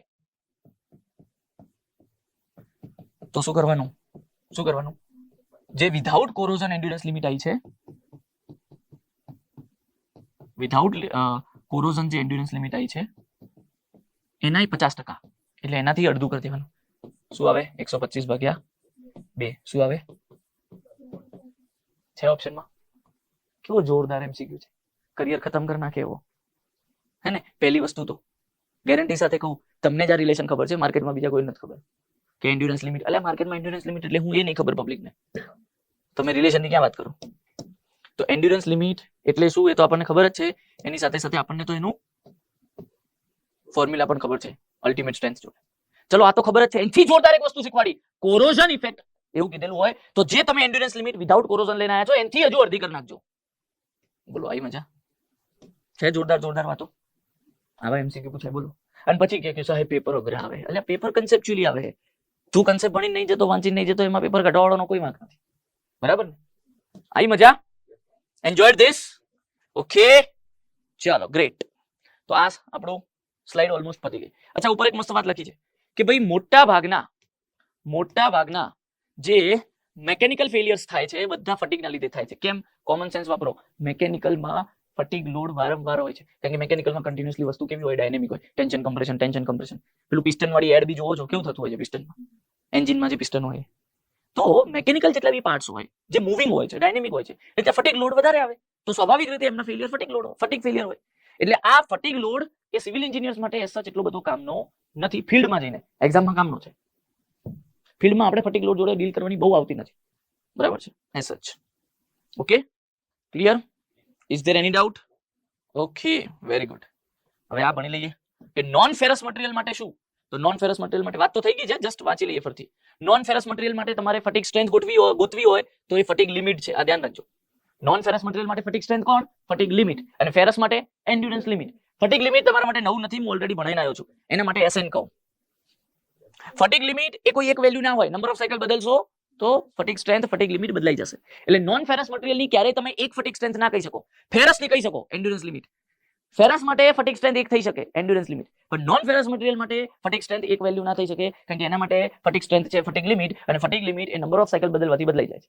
તો જો ફટીગ લિમિટની ડેફિનેશન બી આવી છે. આ એ સ્ટ્રેસની એવી વેલ્યુ છે corresponding to a particular number of cycle of loading which causes the fatigue failure. Number of cycle of loading થી ડિફાઇન થાય. તમે એમ કહો કે n1 number of cycle times load લાગ્યો છે કોઈ P1, તો એ P1 એ જેટલો સ્ટ્રેસ પ્રોડ્યુસ કર્યો છે એટલા સ્ટ્રેસે મટીરીયલ ફેલ થયું હશે. કોઈ કાઈ એવું કહી દે ના હવે n2 નંબર ઓફ સાયકલ માટે કહો, તો n2 નંબર ઓફ સાયકલ માટેનો લોડ બદલાઈ ગયો હોય, એટલે સ્ટ્રેન્થ બદલાઈ ગઈ હોય, S2. વાત ક્લિયર થઈ? આવી મજા પડી? ખબર? તો ફટીગ સ્ટ્રેન્થના બે ભાગ પડ્યા. અહીંયા લખીને આપ્યું છે મસ્ત. બે ભાગ પડ્યા. શું? એન્ડ્યોરન્સ લિમિટ અને fatigue limit. Endurance limit ferrous material માટે, ફટીગ લિમિટ નોન ફેરસ માટે. બીજું શું કહે છે? લખેલું છે it is defined for ferrous material. અચ્છા, it is defined for both ferrous and non ferrous both. હા, આવી છે. ફટીગ લિમિટ બે માટે ડિફાઇન છે, પણ તમે જ કોમન સેન્સ વાપરીને મને કહો કે જેના માટે આટલી સરસ મજાની એન્ડ્યોરન્સ લિમિટ એક જ ફટીગ સ્ટ્રેન્થ મળે છે, તો એના માટે તમે ફટીગ લિમિટ નામની ફટીગ સ્ટ્રેન્થ શું કરવા વાપરશો કે જે નંબર ઓફ સાયકલ બદલાવાથી બદલાય છે. એટલે આપણે ફેરસ મટીરીયલ માટે ફટીગ લિમિટ વાપરતા નથી, પણ ડિફાઇન તો છે. પણ એન્ડ્યુરન્સ લિમિટ એના માટે મસ્ત ડિફાઇન છે, તો પછી એ જ વાપરીએ ને. યસ ઓર નો, કે જે એક જ વેલ્યુ આપે છે. જનરલી આપણી તો આશા બી એવી જ હોય છે શું કે મટીરિયલની સ્ટ્રેન્થ એક જ વેલ્યુ મળે તો સારું, જેમ આપણને સ્ટેટિકમાં મળે છે. નહીં મળતું કે ભાઈ સ્ટેટિકમાં માઇલ્ડ સ્ટીલ છે તો એની ટેન્શનમાં yield સ્ટ્રેન્થ તો એક જ વેલ્યુ મળે સારું, જે આપણને મળે છે 250 મેગાપાસ્કલ. માઇલ્ડ સ્ટીલ છે એની કમ્પ્રેશનમાં એક જ yield સ્ટ્રેન્થ મળે તો સારું, જે મળે છે 263 મેગાપાસ્કલ. બરાબર છે. અલ્ટિમેટ સ્ટ્રેન્થ એની ટેન્શનમાં 410 મેગાપાસ્કલ. આ રીતે એક જ વેલ્યુ મળે તો સારું, તો આપણી એવી જ ઈચ્છા હોય છે. તો ભાઈ હવે ફેરસ મટીરિયલમાં તમને એક ફટીગ સ્ટ્રેન્થ મળી રહી છે જેને તમે એન્ડ્યુરન્સ લિમિટ કહો છો, તો પછી એ જ વાપરીશું ને. એના માટે ફટીગ લિમિટ નહીં વાપરીએ, પણ એના માટે ફટીગ લિમિટ ડિફાઇન છે એ ધ્યાન રાખવાનું. બરાબર છે. લેક્ચરમાં શું સરજી કરું? હા, એના માટે આપણે શું એ વાપરતા નથી. ફટીગ લિમિટ એ ફેરસ માટે વાપરતા નથી, પણ ડિફાઇન છે એ ધ્યાન રાખવું. બીજું જો મસ્ત એન્ડ્યુરન્સ લિમિટ એટલે શું? આ એક એવી ફટીગ સ્ટ્રેન્થ છે કે જે ઇન્ફાઇનાઇટ નંબર ઓફ સાયકલ માટે હાઇપોથેટિકલી અને for large number of cycle માટે પ્રેક્ટિકલી તમારા મટીરિયલને સેવ કરે છે. મતલબ આના માટે વાત ઓલરેડી આગળ કરીને આવ્યો છું કે આ એન્ડ્યુરન્સ લિમિટ એક એવી સ્ટ્રેસ વેલ્યુ છે કે જેનાથી ઓછો સ્ટ્રેસ પ્રોડ્યુસ કરવા વાળો લોડ હાઇપોથેટિકલી બોલીએ તો infinite number of cycle time લાગે તો પણ મટીરિયલને ફેલ ના કરી શકે, અને પ્રેક્ટિકલી બોલીએ તો large number of cycle times material ઉપર લાગે તો બી મટીરિયલને ફેલ ના કરી શકે. એટલે કહેવાય છે એવું કે endurance limit A infinite number of cycle વાળી ફટીગ સ્ટ્રેન્થ છે, right? Large number of cycle વાળી ફટીગ સ્ટ્રેન્થ છે. પણ જાણે જ્યારે fatigue limit A small number of અથવા નોન નંબર ઓફ સાયકલ્સ માટેની ફટીગ સ્ટ્રેન્થ છે, એમાં તો તરત બદલાઈ જાય. n1 નંબર ઓફ સાયકલ રાખો તો strength s1, n2 number of cycle રાખો તો strength s2, n3 number of cycle રાખો તો સ્ટ્રેન્થ s3. ત્યાં એવું ના કહેવાય કે ભાઈ મારી s1 જ કોઈ પણ નંબર ઓફ સાયકલ વાળો લોડ આવે તો એ મટીરિયલ ફેલ નહીં થાય, એનાથી ઓછો સ્ટ્રેસ હશે તો એવું કહેવાય ના કહેવાય. હમણાં n2 નંબર ઓફ સાયકલ વાળો લોડ આવશે ફેલ કરીને જતો રહેશે, કારણ કે એના માટેની સ્ટ્રેન્થ s2 છે ને આ ગ્રાફમાં. હા જુઓ ભાઈ, મને એમ કહો આ s1 એવું કહી શકે કે ગમે એટલી નંબર ઓફ સાયકલ વાળો લોડ લાગશે તોય મટીરિયલ ફેલ નહીં થાય જો આનાથી ઓછો સ્ટ્રેસ પ્રોડ્યુસ કરવા વાળો લોડ લાગશે તો? ના. જો હમણાં n2 નંબર ઓફ સાયકલ વાળો લોડ લાગશે તો એ તો s2 સ્ટ્રેન્થ એ સેવ કરે છે, અહીંયા તો ફેલ કરી નાખશે, અહીંયા બી ફેલ કરી નાખશે, અહીંયા બી ફેલ કરી નાખશે. યસ ઓર નો? તો અહીંયા તમે એવું ના કહી શકો કે આ s1 s2 s3 જે તમારી ફટીગ લિમિટ છે, જે તમારી ફટીગ સ્ટ્રેન્થ છે નોન ફેરસ માટે, એ ઇન્ફાઇનાઇટ નંબર ઓફ સાયકલ માટે છે કે પછી લાર્જ નંબર ઓફ સાયકલ માટે છે, એવું ના કહી શકો. આ એક નોન નંબર ઓફ સાયકલ માટે છે. નોન એટલે કઈ ફિક્સ વેલ્યુ એમ. આ એક નાના નંબર ઓફ સાયકલ માટે છે. જેમ કે s1 તો ખાલી n1 નંબર ઓફ સાયકલ માટે જ સ્ટ્રેન્થ છે, s2 ખાલી n2 નંબર ઓફ સાયકલના લોડ માટે જ સ્ટ્રેન્થ છે, s3 એ n3 નંબરના સાયકલ ઓફ લોડ માટે જ સ્ટ્રેન્થ છે. યસ ઓર નો? તો આ ફરક છે. આ શું છે? ફરક છે લખેલું. ફટીગ આ એક એવી ફટીગ સ્ટ્રેન્થ છે, ફટીગ લિમિટની વાત કરે છે કે જે finite small number of cycle માટેની સ્ટ્રેન્થ છે. આ ડિફાઇન છે બંને ટાઈપના મટીરિયલ્સ માટે, ferrous as well as non ferrous, but more useful for non ferrous. પણ વાપરીએ છીએ નોન ફેરસ માટે. નોન ફેરસ માટે વાપરવી પડે છે કારણ કે એના માટે કોઈ એક વેલ્યુ વાળી ફટીગ સ્ટ્રેન્થ નથી જેમ ફેરસ માટે છે. બીજી સરસ મજાની વાત આ રહી છે, ફટીગ એટલો ડેન્જરસ પ્રોબ્લેમ છે. સાંભળજો, આ વાત મેં તમને બહુ શરૂઆતમાં કરી દીધી છે, કદાચ તમને યાદ હોય તો. શું કીધું તું મેં? ફટીગ એટલો ડેન્જરસ લોડ છે કે તમારા ડક્ટાઇલ મટીરિયલનું બ્રિટલ ફેલિયર કરાવડાવશે. કીધું તું નતું? મતલબ તમારું ડક્ટાઇલ મટીરિયલ કે જે તમને એવું ખબર છે કે અમને વોર્નિંગ આપીને પછી તૂટશે, પણ એવું સ્ટેટિક લોડ આવે તો. એટલે ડક્ટાઇલ મટીરિયલની જે ડક્ટિલિટી છે ને એ સ્ટેટિક લોડ હોય તો જ દેખાડીએ કે ફટીગ લોડ આવે તો ફાટી જાય ડક્ટાઇલની બી. એટલે પેલા જેવું છે ભાઈ, પેલા જેવું છે કે કૂતરું હોય ને, કૂતરું એનું એક ગલીમાં રાજ હોય, એટલે એ ગલીમાં એ જોરદાર હોય, બરાબર? એને એમ હોય કે ભાઈ આ બધા કૂતરાઓ મારાથી નીચે છે એ ગલીમાં, એટલે એને એવું લાગતું કે આપણે જોરદાર છીએ. પણ જેવું બીજી ગલીમાં જાય તો ના ચાલે એનું. તો ડક્ટાઇલનું એવું છે. સ્ટેટિક લોડના અંડરમાં ડક્ટાઇલનું રાજ ચાલે છે. ડક્ટાઇલ મટીરિયલ આરામથી ફેલ થાય છે, વોર્નિંગ આપીને ફેલ થાય છે, સડન ફેલ નહીં થતું સ્ટેટિક લોડ હોય તો. ફટીગ લોડ આવી જાય તો, એટલે બીજી ગલીનું કૂતરું આવી જાય તો ત્યાં આગળ પછી ડક્ટાઇલ મટીરિયલ ફાટી જાય. ડક્ટાઇલ મટીરિયલ પણ કેવું ફેલ થઈ જાય? સડન ફેલ થઈ જાય, વોર્નિંગ વગર ફેલ થઈ જાય, બ્રિટલ ફેલ થઈ જાય. એટલે આને એવું કહેવાય ડક્ટાઇલ મટીરિયલનું બ્રિટલ ફેલિયર કરી નાખે fatigue. That's the power of fatigue. અને એક રીતે જોવા જાવ છો ધેટ્સ ધ ડેન્જરસનેસ ઓફ ફટીગ. તમે આગળ ના જોયું? એક તો ફટીગ તમારા મટીરિયલને ઓછી સ્ટ્રેન્થે ફેલ કરે. કેટલી ઓછી? ઓલમોસ્ટ 50%. ના જોયું? અલ્ટિમેટના 50% એન્ડ્યુરન્સ લિમિટ હોય છે. એન્ડ્યુરન્સ લિમિટ શું છે? ફટીગ સ્ટ્રેન્થ છે. ફટીગ સ્ટ્રેન્થ એટલે શું? જે સ્ટ્રેસે મટીરિયલ ફેલ થાય. તો તમારા મટીરિયલની સ્ટ્રેન્થ સીધી 50% કરી નાખે છે સ્ટેટિક કરતા. સ્ટેટિકમાં તમારું મટીરિયલ 500 તૂટતું હોય તો ફટીગમાં 250 તૂટી જાય. અને જો એમાં કોરોઝન આવ્યું તો હાવ ગયું. કોરોઝન આવ્યું તો એનાય 50%, એટલે 25% ફેલ થઈ જાય એવું કહેવાય. ચોથા ભાગે ફેલ થઈ જાય ને, વિચારો. તો એક તો સ્ટ્રેન્થ ઘટાડી, અને બીજું આ સૌથી ખરાબ કામ કર્યું જે નતું કરવાનું. શું? આપણને ડક્ટાઇલ ઉપર બહુ ભરોસો હતો. આપણું ડક્ટાઇલ મટીરિયલ આપણને વોર્નિંગ આપીને તૂટતું હતું, એને વિધાઉટ વોર્નિંગ ફેલ કરાવી દીધું. એટલે કે બ્રિટલ ફેલિયર, એટલે કે સડન ફેલિયર કરાવડાવ્યું. તો વાંચો શું કહે છે ફટીગ, કે જે એક એટલો ડેન્જરસ પ્રોબ્લેમ છે કે જો તમારા મટીરિયલ ઉપર આવો રિવર્સિબલ રિપીટેડ સાયક્લિક લોડ લાગે તો ભલે ને તમારું મટીરિયલ ડક્ટાઇલ હોય, પણ એ તમને કોઈ પ્રકારની વોર્નિંગ, કોઈ પ્રકારનું yielding, ભાઈ વોર્નિંગને આપણે એન્જિનિયરિંગ વેમાં yielding કહીએ છીએ ને, જે ઇલાસ્ટિક લિમિટ પછી થતું હતું એ yielding જ હતું ને, અને એ જ આપણી વોર્નિંગ હતી. તો yielding થયા વગર, વોર્નિંગ આપ્યા વગર, કોઈ પ્રકારનો ઇન્ડિકેશન બી નહીં આપે. કોને? સ્ટ્રક્ચરલ ડિઝાઇનરને. જેને એને ડિઝાઇન કર્યું છે, જેને એને બનાવ્યું છે, એને બી નહીં ખબર પડે, મતલબ એને બી કોઈ પ્રકારનું ઇન્ડિકેશન નહીં આપે. બરાબર છે. સપોઝ કે સામાન્ય માણસ તો તિરાડ જોઈ શકે, પણ સ્ટ્રક્ચરલ ડિઝાઇનર કંઈક બીજું જોઈ શકે, એને એ બી નહીં દેખાય, એ બી વોર્નિંગ નહીં આપે, અને કેવું ફેલ થઈ જશે? બ્રિટલ ફેલિયર થઈ જશે. કેવું ફેલિયર થઈ જશે? Brittle failure. કોનું? ડક્ટાઇલ મટીરિયલનું. બ્રિટલનું બ્રિટલ ફેલિયર થાય તો સ્વાભાવિક છે કે બ્રિટલ મટીરિયલ હોય તો બ્રિટલ ફેલિયર જ થાય. ડક્ટાઇલ મટીરિયલનું બ્રિટલ ફેલિયર કરાઈ શકે છે ફટીગ. ઓકે. પછી એક છે ને અહીંયા બહુ મસ્ત વાત કરી છે. હવે જુઓ, આજે હું તમને નેક્સ્ટ સ્લાઇડમાં લઈ જઈને ભણાવું તો વધારે મજા આવશે. આજે લખેલું છે અને પછી અહીંયા તમારો આ ટોપિક પૂરો, પછી ખાલી હિસ્ટોરિસિસ ભણવાનું બાકી છે. હવે જુઓ, મને એમ કહો, દુનિયામાં કોઈ પણ મટીરિયલો છે તો એના ઉપર બે જ પ્રકારના લોડ લાગવાના કે નહીં? કયા બે પ્રકારના? એક સ્ટેટિક અને એક ડાયનેમિક. યસ ઓર નો? જો સ્ટેટિક લોડ લાગે છે તો તમે એને ડિઝાઇન શેના માટે કરશો? મતલબ કઈ સ્ટ્રેન્થ માટે એને ડિઝાઇન કરશો? સ્ટેટિક સ્ટ્રેન્થ માટે. પણ એમાંય ભાગ પડે છે ને, યાદ તો કરો. શું? ડક્ટાઇલ મટીરિયલ ને બ્રિટલ મટીરિયલ. આવા ભાગ ખાલી સ્ટેટિક લોડ હોય તો જ પડે હો. ડાયનેમિક ફટીગ લોડ હોય તો આવા ભાગ ના પડે. કેમ? ડક્ટાઇલ બ્રિટલ ની જેમ જ ફેલ થાય છે, રાઈટ? અચ્છા, ડક્ટાઇલ લોડ ને તમે શેના માટે ડિઝાઇન કરો છો? હા સોરી, ડક્ટાઇલ મટીરિયલ ને શેના માટે ડિઝાઇન કરો છો? ડક્ટાઇલ મટીરિયલ ને તમે શેના માટે ડિઝાઇન કરો છો? ભણાઈ લીધું છે. હા, yield strength માટે. Ductile materials are designed for what? Ductile materials are designed for yield strength. Brittle materials are designed for ultimate strength. એટલે આ બધી વસ્તુ આપણને ખબર હોવી જોઈએ કે કયા મટીરિયલ ને કયા લોડ માટે કઈ સ્ટ્રેન્થ માટે ડિઝાઇન કરવું જોઈએ. શું બોલી ગયો? ખબર પડી? કયા મટીરિયલ ને કયા લોડ માટે કઈ સ્ટ્રેન્થ માટે ડિઝાઇન કરવું જોઈએ. જેમ કે સ્ટેટિક લોડ લાગતો હોય તો ડક્ટાઇલ મટીરિયલ ને yield સ્ટ્રેન્થ માટે ડિઝાઇન કરો, બ્રિટલ મટીરિયલ ને અલ્ટિમેટ સ્ટ્રેન્થ માટે ડિઝાઇન કરો. અને ડાયનેમિક લોડ લાગતો હોય, એક્ઝામ્પલ તરીકે ફટીગ લોડ લાગતો હોય,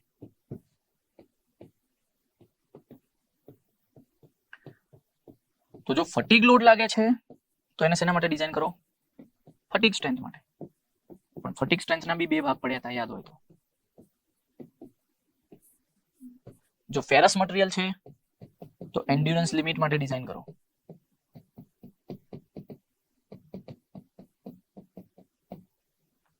ફેરસ મટીરિયલ છે તો.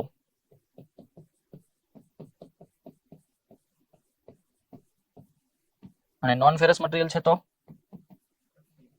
ફટીગ લિમિટ માટે ડિઝાઇન કરો. આવી મજા?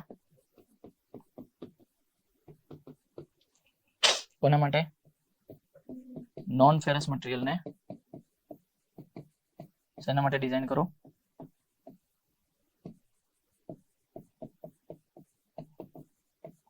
નોન ફેરસ મટીરિયલ ને ફટીગ લિમિટ માટે ડિઝાઇન કરો, ફેરસ મટીરિયલ ને એન્ડ્યુરન્સ લિમિટ માટે ડિઝાઇન કરો.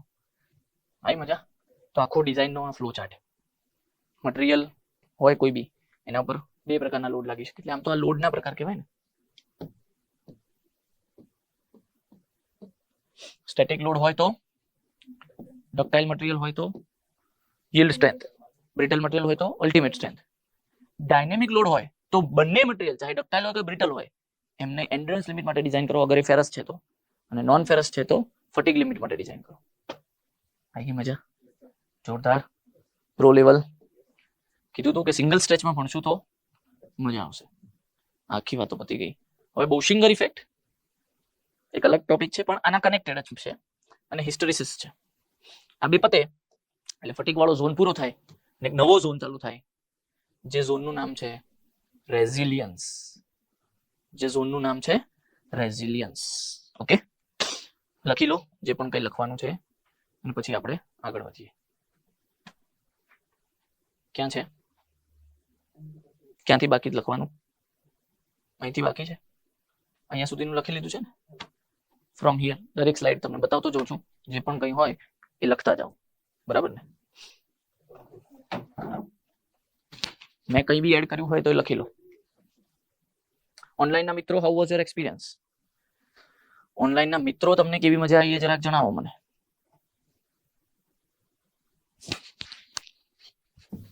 બોશિંગર ઇફેક્ટ ભણવાની છે આપણે. હવે બોશિંગર ઇફેક્ટમાં આ જે લખેલું છે ને એ હાલ જો વાંચીને સમજાવવા જઈશ તો આપણે બધાએ આગ્રા જવું પડશે. મતલબ બધા એટલા પાગલ થઈ જશું. બરાબર ને? તો હું તમને પહેલા એનું અન્ડરસ્ટેન્ડિંગ આપી દઉં, કે બોશિંગર ઇફેક્ટ શું કહેવા માંગે છે, અને પછી આપણે એનો સ્ટેટમેન્ટ વાંચીએ. એના સ્ટેટમેન્ટની પહેલા અહીંયા સરસ મજાનો ડાયાગ્રામ મૂક્યો છે, એ બી જોઈ લઈશું. ધેન સ્ટેટમેન્ટ ઉપર જઈશું. તો પહેલા તો બોશિંગર ઇફેક્ટ આવી રીતે સમજાવાશે. જો પહેલા હું એવું કહું છું કે મેં ખાલી સ્ટેટિક લોડ લગાવ્યો છે, બરાબર. સ્ટેટિક લોડિંગ લગાવ્યું છે તમારા કોઈ એક મટીરિયલ ઉપર, કોઈ એક ઓબ્જેક્ટ ઉપર. આ કોઈ એક મટીરિયલ છે, એના ઉપર મેં શું લગાવ્યો છે? સ્ટેટિક લોડ લગાવ્યો છે. ટેન્સાઇલ લોડ લગાવું છું તો સ્વાભાવિક રીતે કોઈના કોઈ સ્ટ્રેસ વેલ્યુ એનામાં યીલ્ડિંગ થશે, યીલ્ડિંગ ફેલિયર આવશે, અને એ સ્ટ્રેસ વેલ્યુને આપણે એની યીલ્ડ સ્ટ્રેન્થ કહીશું. તો આ એની સ્ટેટિક યીલ્ડ સ્ટ્રેન્થ થઈ, બરાબર છે. શું થઈ એની સ્ટેટિક યીલ્ડ સ્ટ્રેન્થ? સપોઝ કે માની લો 250 મેગાપાસ્કલ છે, માનવા માટે કહું છું ખાલી. અને એ બી આ એની ટેન્સાઇલ વાળી યીલ્ડ સ્ટ્રેન્થ છે. ઉપર લોડ સ્ટેટિક છે એવું લખેલું છે, તો પછી અહીંયા મેન્શન કરવાની જરૂર નહીં કે આ એની સ્ટેટિક વાળી યીલ્ડ સ્ટ્રેન્થ છે, કારણ કે લોડ સ્ટેટિક છે તો યીલ્ડ સ્ટ્રેન્થ બી સ્ટેટિક જ હશે. પણ ટેન્સાઇલ વાળી છે એવું મેન્શન કર્યું છે. આ એની ટેન્સાઇલ યીલ્ડ સ્ટ્રેન્થ છે 250 મેગાપાસ્કલ. એટલે સ્વાભાવિક રીતે આમાં થયું શું હશે સમજો તમે, કે આ લોડ લાગ્યો હશે P, એની સામે રેઝિસ્ટન્સ આયા હશે. Yes or no? રેઝિસ્ટન્સ આયા હશે ને. અને રેઝિસ્ટન્સને આપણે આવી રીતે દર્શાવીએ છીએ, યાદ હોય તો. સપોઝ કે હું અહીંયા 5 એરો દર્શાવું છું રેઝિસ્ટન્સના. હવે તમને પ્રશ્ન થતો હશે સાહેબ અત્યાર સુધી તો ક્યારે આવી રીતે એરો ગણી નહીં દર્શાવે, આમાં કેમ ગણી દર્શાવે છે? તો એના પાછળનું કારણ છે તમને એક અન્ડરસ્ટેન્ડિંગ આપવા માટે, કે અહીંયા 5 જેટલા રેઝિસ્ટન્સ ડેવલપ થયા છે, રેઝિસ્ટિંગ ફોર્સ. અને એ જે રેઝિસ્ટિંગ ફોર્સ ડેવલપ થયો એના ભાગ્યા એરિયા એટલે સ્ટ્રેસ, અને એ સ્ટ્રેસની વેલ્યુ વધતા ક્યાં પહોંચી ગઈ? યીલ્ડ સ્ટ્રેન્થે પહોંચી ગઈ. ઓકે, તો આ 250 મેગાપાસ્કલ જે એની યીલ્ડ સ્ટ્રેન્થ છે એ આટલા 5 રેઝિસ્ટિંગ એરો ડેવલપ થયા ત્યારની છે એવું સમજો, બરાબર છે. R ભાગ્યા એરિયા લખો છો ને, તો આ યીલ્ડ વખતનો રેઝિસ્ટન્સ છે એવું સમજો, RY. અને આ 5 એરો છે જ્યારે સ્ટેટિક લોડ લાગ્યો ત્યારે. Now come to the dynamic load. Feeling એ લેવાની છે કે ડાયનેમિક લોડમાં પ્રોબ્લેમ શું થાય છે. તો ડાયનેમિક લોડમાં પ્રોબ્લેમ એ થાય છે, ફીલિંગ અપાવું તમને, કે અહીંયા તમે એ જ મટીરિયલ લીધું છે, મટીરિયલમાં કોઈ જ ફરક નથી. એના ઉપર પહેલા કમ્પ્રેસિવ લોડ લગાવ્યો. શું કર્યું? કમ્પ્રેસિવ લોડ લગાવ્યો P. એના કારણે રેઝિસ્ટન્સ આવ્યું. જોજો રેઝિસ્ટન્સ આવી આવે.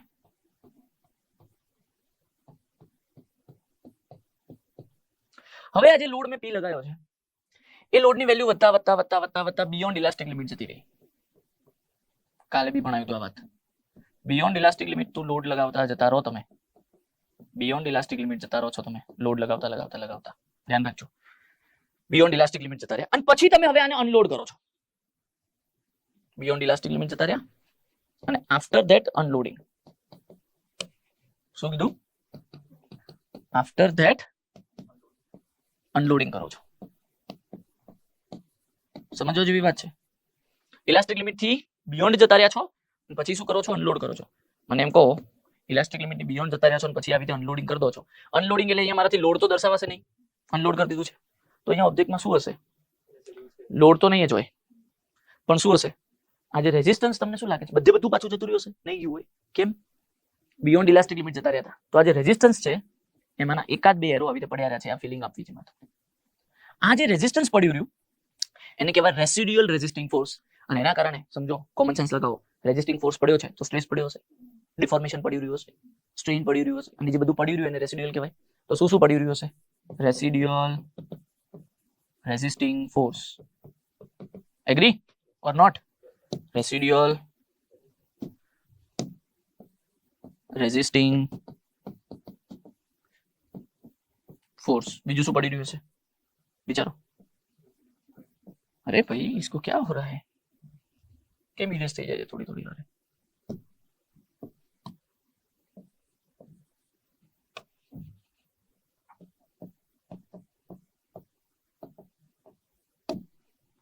Residual resisting force.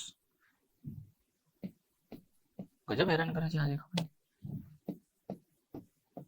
પછી residual resisting stress, residual resisting strain, residual resisting deformation.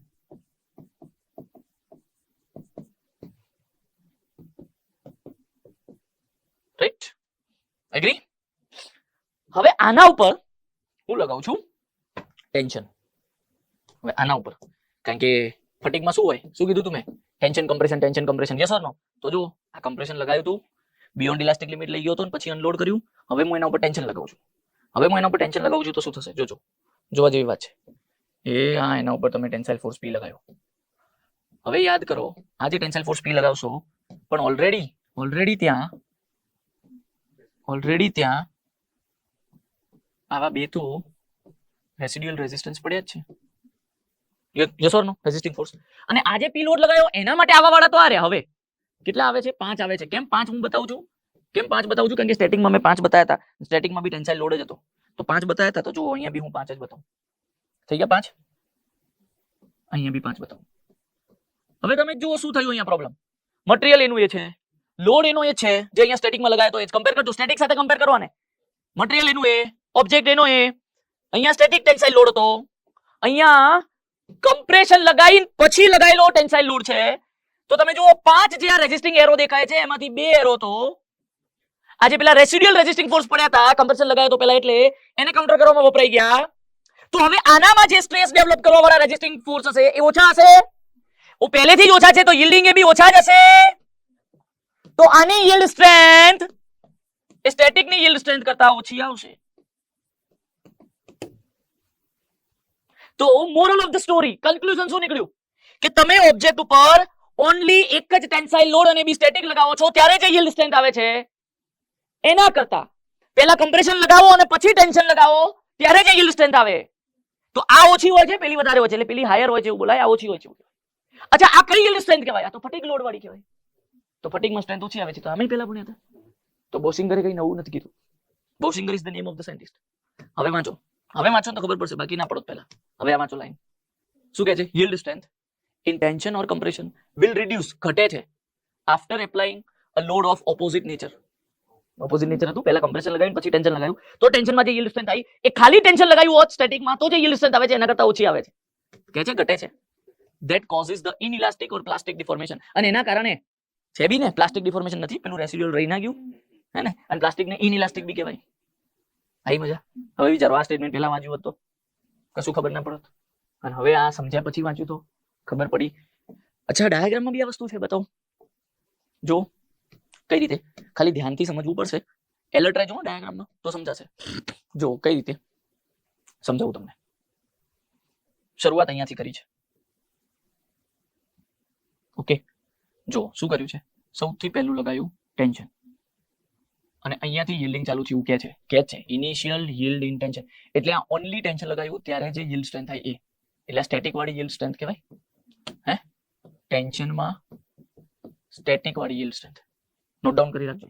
પછી જો શું કર્યું, આમ અહીંયા ધ્યાન આપો. આગળ ગયા. આગળ જવું મતલબ શું થયું? ઇલાસ્ટિક લિમિટ થી આગળ જવું. આપણે પ્રેક્ટિકલી ઇલાસ્ટિક લિમિટ, પ્રોપોર્શનાલિટી લિમિટ અને yield point ત્રણેયને સેમ માની લઈએ છીએ. તો આગળ આ yield point છે, એવું મેં નથી કીધું, અહીંયા જ કીધું છે. ઇનિશિયલ yield in tension, એનો મતલબ અહીંયાથી yielding ચાલુ થાય છે, એનો મતલબ આ જ ઇલાસ્ટિક લિમિટ છે. હવે તમે ઇલાસ્ટિક લિમિટ થી બહાર જાઓ છો, તો હમણાં ભણાયું એ, જો બિયોન્ડ ઇલાસ્ટિક લિમિટ જાઓ છો, અને પછી જો અહીંયાથી અનલોડિંગ કરો છો, જો આ લખે છે. એટલે યાદ કરો, પેલા રેસિડ્યુઅલ રેઝિસ્ટન્સ પડ્યા જ રહેશે, અહીંયા ટેન્શન વાળા પડ્યા રહેશે, અને પછી જો હવે તમે અહીંયા કમ્પ્રેશનમાં એન્ટર થઈ ગયા, આનાથી નીચે આવું મતલબ કમ્પ્રેશનમાં એન્ટર થવું, અને અહીંયા આ કમ્પ્રેશનનું yielding થતું હશે. કમ્પ્રેશનનું અહીંયા ક્યાંક yielding બતાવશે તમને. અહીંયા yielding બતાવશે. આ બતાવે છે, જો આ પોઈન્ટે આ કમ્પ્રેશનની yield strength છે. પણ આ કમ્પ્રેશનની કઈ yield strength છે તમે જ બોલો? આ કમ્પ્રેશનની કઈ yield strength છે? ડાયનેમિક વાળી. કેમ ડાયનેમિક વાળી? કેમ ફટીગ વાળી? કારણ કે પહેલા ટેન્શન હતું, પછી કમ્પ્રેશન આવ્યું. યસ ઓર નો?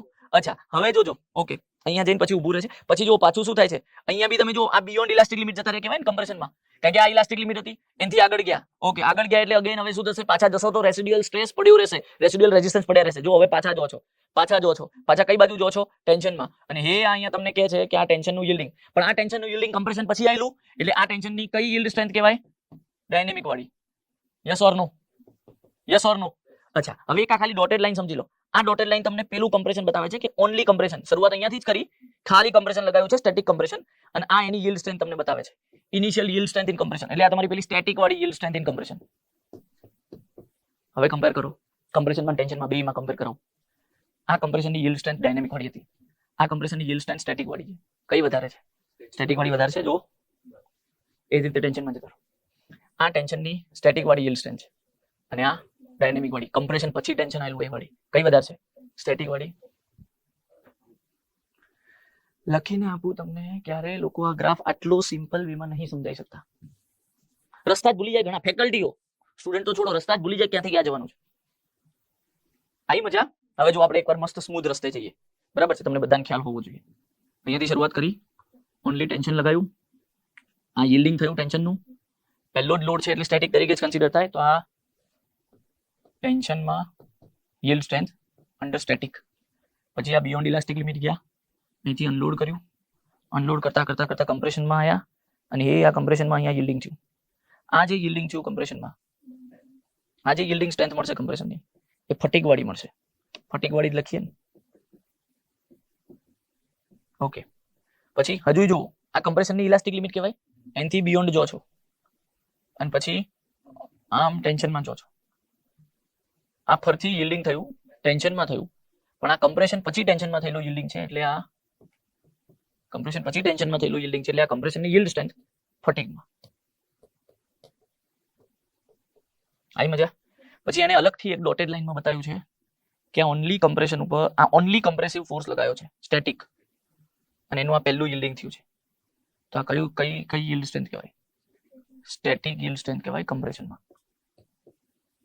ચાહે કમ્પ્રેશનમાં ચેક કરો કે ટેન્શનમાં ચેક કરો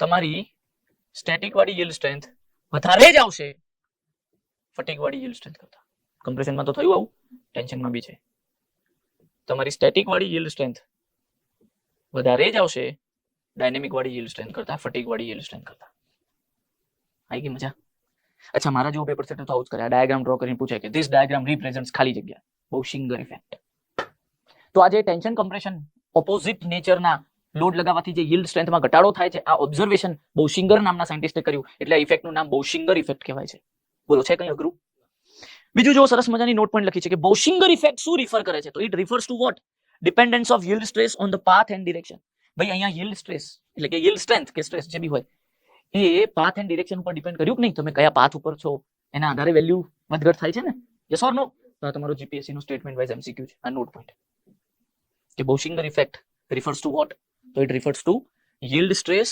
depends on path and direction okay I મજા ઓનલાઈન ના મિત્રો એની ડાઉટ ક્રિસ્ટલ ક્લિયર જલ્દીથી મને જણાવી દો અને જે પણ કંઈ તમને લખવા યોગ્ય લાગે એ લખી લો ડન આની નીચે ફટીક લખી દેજો આજે ઓછી છે ને સ્ટેટિક કરતા ઓછી આવી ને ચલો ક્લિયર